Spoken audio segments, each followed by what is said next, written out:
Well, this is Rick Osmon here on the Oompa Loompa Cafe, and I'm joined right now by James Leslie, who is a member in good standing as well as officer in a couple of different organizations.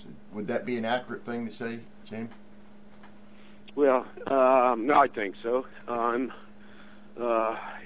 just affiliated mostly with the Midwestern Epigraphic Society. Excellent.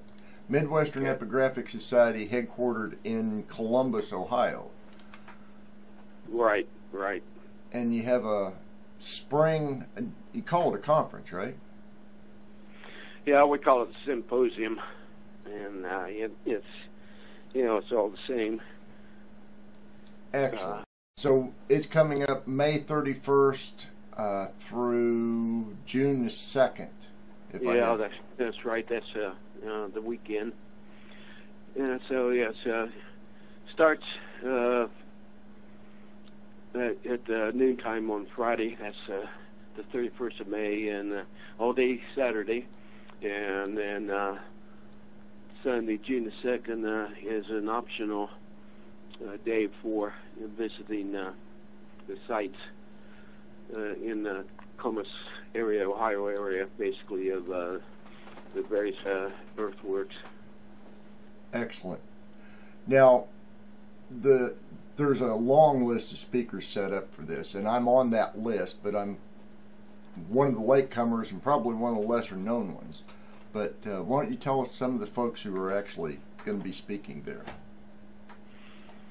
Okay. Oh, don't have anything in front of me. Okay. But James White. I'm sorry, John White will be there. Oh, okay. Dr. John White. He's a long-time member of our club, Dr. White, and he's probably the only expert on Burroughs Cave. He has quite a few of the stones. Yeah. Himself, and he's done a lot of study on them, so he's pretty good on that. He's probably the most knowledgeable of all, with the possible exception of Russ Burroughs. But well, yeah. And let's see, we've got several other folks expected to be there, including Scott Walter, right? Yeah, I'll hope for Scott to come by, but of course, you know, he's fairly busy with his activities on the History Channel. They just got picked up for a second season, so that's a good thing. Yeah. And let's see. We do have a John Haskell coming from the same state as you. Yeah, he lives in the Indianapolis area. And Larry Gallant, I believe, is going to be there. Is that right? Oh, that's right. Larry is one of the editorial staff at Ancient American and has done his own research that's extremely good, I think. And he hails from the Western Pennsylvania area. Yeah, that's right. Yeah, he's spoke at the last one we had a couple years ago, and an excellent speaker, and well acquainted with the ancient history of Southwest Pennsylvania, ancient history. I mean, pre-Columbian. So yeah, that too. Good. So it's prehistory in essence. But yeah, Larry actually helped me quite a bit in researching my book because the Monongahela Valley plays an important part in my research. So he's right there. Okay, great. And okay. Now you're also associated with the Ancient Kentucky Historical Association, as well as to some degree at least the Clark's Grant Historical Society. Is that accurate? Well, just touching on things. I'm not a member of those particular organizations, but I know some of the people involved with them. Yeah, we have some common acquaintances there. Yeah, all good folks. All good folks, and we're all have this. I think the same kind of common goal is to make know to the general public some of the ancient history that is all around us in this high valley area that most of us are not aware of, that we'll just go along with the general history we learned in grade school and middle school, and it's not always complete and accurate. Agreed. And that's one of the things that apparently 1.5 million people who watch H2 agree with us, that there's a lot more to these stories. The popularity of Scott's show has been just, well, phenomenal, and apparently it's been quite a surprise to the History Channel, H2 I should say. Now, one of the things that I wanted to talk to you about is you've done personal research with regard to a lot of the sites in Ohio. Why don't you tell us a little bit about that? Well, we have a tunnel chamber here in Ohio that's relatively unknown to even us in the organization. So I've done some work on that. It's been opened with a new owner, so it's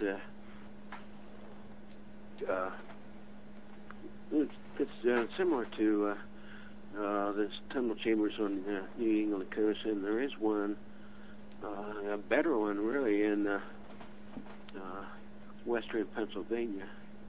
That Tom Anderton is involved with. Yeah, Tom. And, Tom got a hold of me and described it, and then eventually I saw a lot of photographs of it that were just completely intriguing. I hope to get over there and then inspect it for myself at some point. But yeah, be sure to go,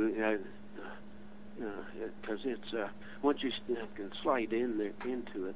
I mean, it's a different world, and it's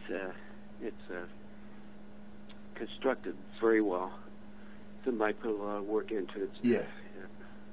Yeah, the craftsmanship, I guess, would be the only way to describe it, is amazing, and you can tell that from photographs without being there firsthand. But and I think Scott, this Friday, I think he's going to talk about that on this episode this coming Friday. I believe so. I did watch the last week, and they did hint at it just for a few seconds. Yeah. Well, that's kind of the nature of doing television, I guess. Keep the attention. Now, the MES, which runs 3 days, well, 2 days of presentations and then 1 day of tour. Why don't you describe a couple of the sites that, I mean, you're actually open to the sites that people want to see, rather than saying, we're going here at this time, et cetera, et cetera. Is that accurate? Oh, okay, yeah. Well, we're blessed in Ohio to have some sites that are so unique. There's a Newark Earthworks that it's located obviously at Newark, Ohio. Fortunately and unfortunately too, a golf course is located in the middle of it, but it's an earthwork that is composed of a combination of a circle and an octagon connected by a short wall tunnel. But we can go around the perimeter of it and stop at several points and see what's going on. You can look at it from the outside, and we'll have some diagrams of the alignments. See, it's for this moon, and the unique thing about that they have the 18.5-year cycle alignment, which incorporated into a hundreds of tons of earth. Yeah, and that kind of cyclic thing is really pretty well unknown to the common people, even today. It is. That's one of them. And there's the Hopewell National Historic Park in Chillicothe, and there are several sites around there. There's more than one. Mm-hmm. The main one that has a museum, we used to call it the Mountain City. It has a good museum, and the earthwork itself is composed of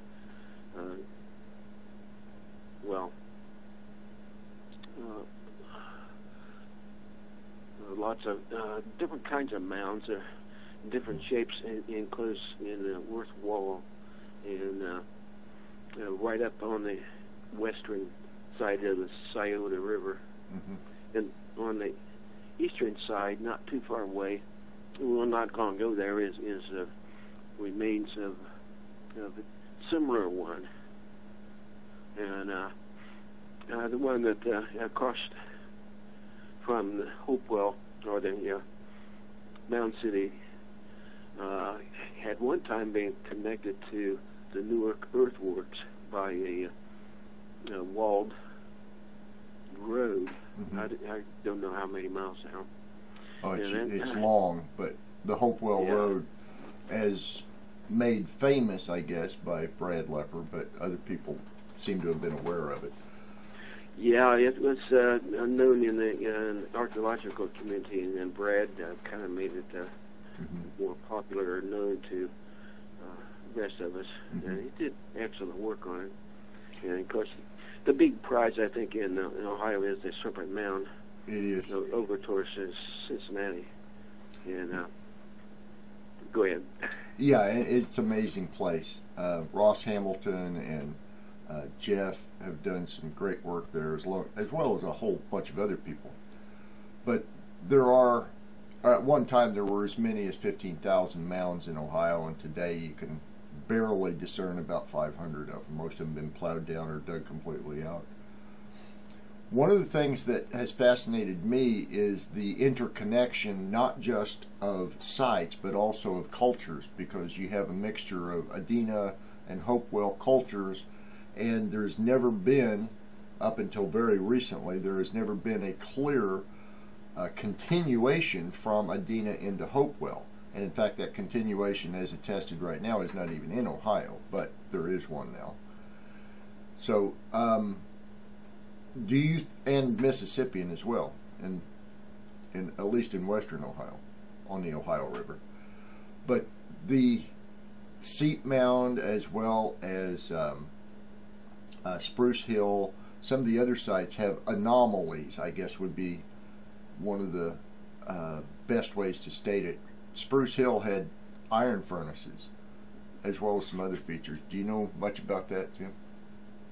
Well, a couple of members in our club had done work on iron furnaces, and one of them is no longer with us. But the other man has done a lot of work with the original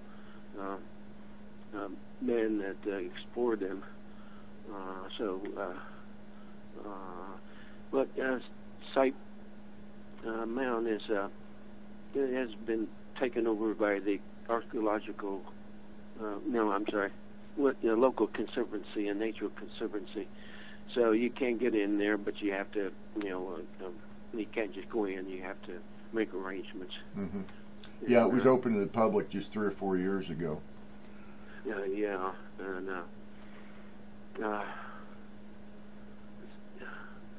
there's that area along Pink Creek. All around Site Mound. There's a Balm Village on another hillside there, an Indian village on the flat hilltop too, and some mounds and evidence of the village. Mm-hmm. There's a lot of small artifacts around there too. Local people kind of, I guess they term that as the Valley of the Kings, mm-hmm. Similar to Egypt there, but yeah. There's a lot of little things around there. You got to know where they are. Mm-hmm. Well, so that's just about what we're going to. I think we're going to go to Murray Tunnel also. Excellent. John wants to go there. John White or John? Haskell. I mean, Haskell, yeah, okay. Jon. Yeah. Yeah, it's and for those who don't know John's work, John is a video documentarian and excellent at it, I think. So, well, having another man, a man and his wife. Let's see, yeah, at my age, I forget names. I hope you can take this out of recording, but we'll make it work. Laura, and their wife's name is Laura. I don't know if you got the list in front of you. Remind them the name. Yeah, I'll find it. But okay, they're going to talk about the Piazza. Piazza bird, yeah, right. Okay, is that the way you pronounce it? Piazza bird, yeah, Piazza bird, yeah. Dragons in America, basically. Dragon, and especially his wife has apparently worked with a linguist, and they've translated as an ancient document on Chinese visitation to the site, and they were the ones responsible for it. So that's going to be That's at Alton, Illinois, if I recall correctly. Yeah, you're right. Yeah, and so Laura has made some drawings of it from some of the Chinese book.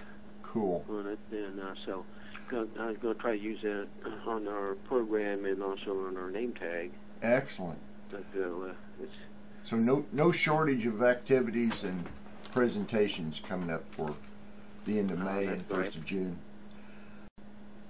Another man, John Rushkamp, a new member that lives in Illinois, has found evidence of a lot of ancient Chinese glyphs in the petroglyphs in the Four Corners area, and mostly, and here and there. And he's going to talk. So there's a lot of Chinese connection. Oh, I'm confident there is. I see evidence of that in a lot of different ancient cultures. I'm convinced that most of the ancient cultures of America were just as, or possibly more so, cosmopolitan than its contemporaries in the old world. But anyway, you have I believe it's 8 or 9 different speakers for this coming meeting, and as well as the field trips. Anything else going on? Education programs, outreaches? I know you used to do some of that. Well, probably the best outreach thing we have going is our what we call loosely as our MES email circle, and that gives everybody in the club and people outside the club a chance to contact everybody in the circle if they happen to discover a rock or some sort of inscription that they think it might be ancient writing or that kind of thing. And we circulate it around, and we found a lot of it's a pretty popular thing. There's a man out in Utah that sends a lot of things, and well, we're trying to outreach, I guess you would call it, to college students. And see, last time we had our symposium, a couple of them came. Excellent. So we offer free admission to college students, and of course, college students are pretty busy now. But if they have any interest, they're welcome to come. Right. End of May is when they're usually getting ready for their finals. So. Yeah, unfortunately. Well, I tell you what, James, we're kind of out of time for this particular segment, but I'll get you back as we get closer to the date, and you can give us an update on any changes that may occur, and hopefully get people encouraged to attend Columbus, Ohio, at the Airport Marriott on May 31st. Yeah, that's right. Now, thanks for the interview, and appreciate the opportunity, and I certainly welcome everybody that's interested in this to come. Well, it's certainly my pleasure. And Jim, the few times we've got to speak in person, I've always enjoyed your company, and I'll certainly look forward to the next time. Okay, again. Thank you very much. All right. Rick.